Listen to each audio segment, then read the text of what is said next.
We are coming out of our winter hibernation, and we only farm 6 months out of the year. This is the start of the end of winter, mowing the cover crop. Usually around mid-January, the excitement begins. Radical Family Farms is located on 3 acres within South Sebastopol, and we're currently cultivating 1.5 acres. And we specialize in what I call mixed Asian heritage vegetables and herbs. You know, we grow things like every other farmer grows in Sonoma County, like zucchini and yellow squash. But at the same time, we also have our Asian varieties of summer squash, like loofah, which is sigua in Mandarin, and hulu, which is a bottle gourd. And those are all edible summer squash varieties when you harvest them young. And we do a little bit of seed saving on the farm for certain varieties that are hard to get. So these are my coveted white Taiwanese bitter melon seeds from last season. You know, you can get bitter melon. It's pretty common, but I think it's more difficult to find the white bitter melon, and that is what is more commonly grown in Taiwan. And of course, I'm interested in growing a lot of the crops of my own heritage. So this is a very special plant that we grow. We have old cucumber, we have chame, which is a Korean and Chinese melon. Then we just also have Korean hot peppers, Thai bird's eye chili peppers. And here we also have a variety of juhua, which is a chrysanthemum. So this is a Japanese black futsu winter squash, a kabocha type, and this is an extremely small Chinese winter melon, or donggua. And then this is a shark fin melon, and this is really popular in the shark fin soup that is a vegan and shark-friendly alternative to be used, so we don't have to hurt the sharks.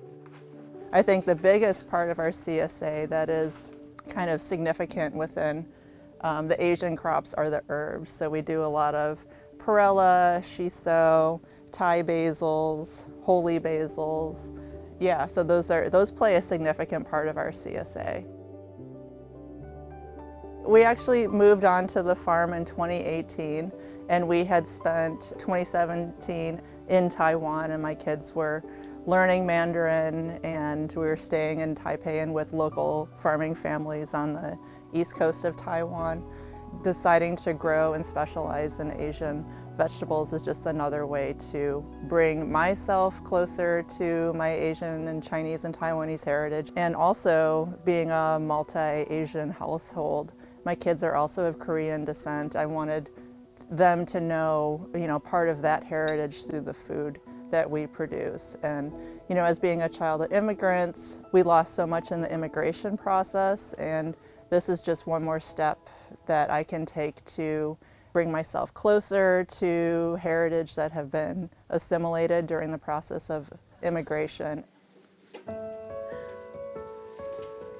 I'm a city girl. I grew up in the city, and my path to the farm is that I fell in love with a farmer. Watching her turn what was a horse pasture into this thriving farm in 4 years' time has just been remarkable.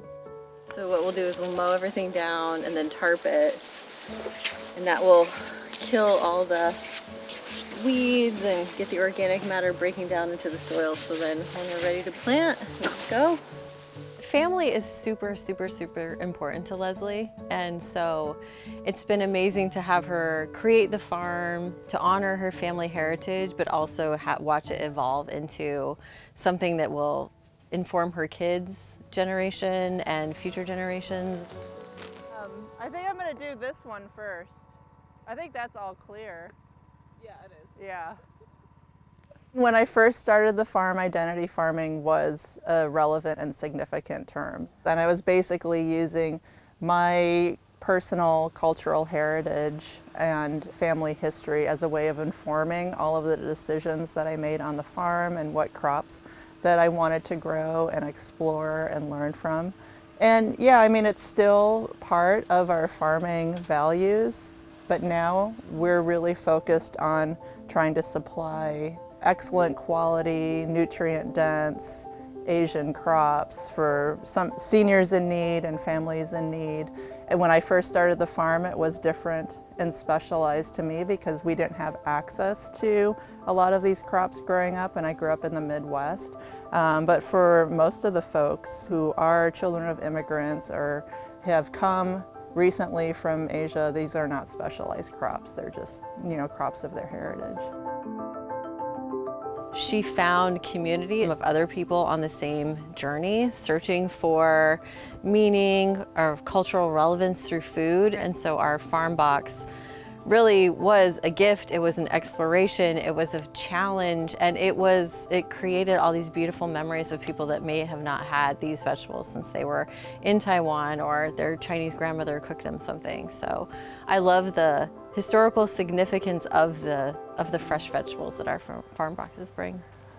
Should I go? Why don't you go right here, because we're supposed to go in the middle of the block, and then you can take your sample here. Okay. Just like right in there.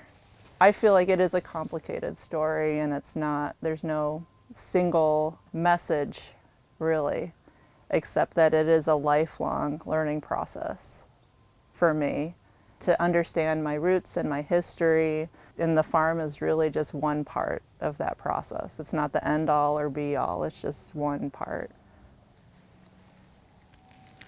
So we take soil samples every year to measure the amount of organic matter that we have in the soil, and it's our goal to increase the organic matter each season. Okay, can you get more? Yeah. Okay. Okay, this is pretty good. I do feel like I have accomplished a lot of the goals that I set out to in the beginning of the farm. But with the death of my grandmother 2 years ago, I feel in a way it's now time for me, instead of looking back into the past, it is, I feel like, time for me to move forward and thrive. What my ancestors have done, coming and immigrating and migrating, they did that for their future generations to thrive. And I feel like, that is kind of a new opening for me to, step forward and not, of course, forget our history, but to start moving past the history.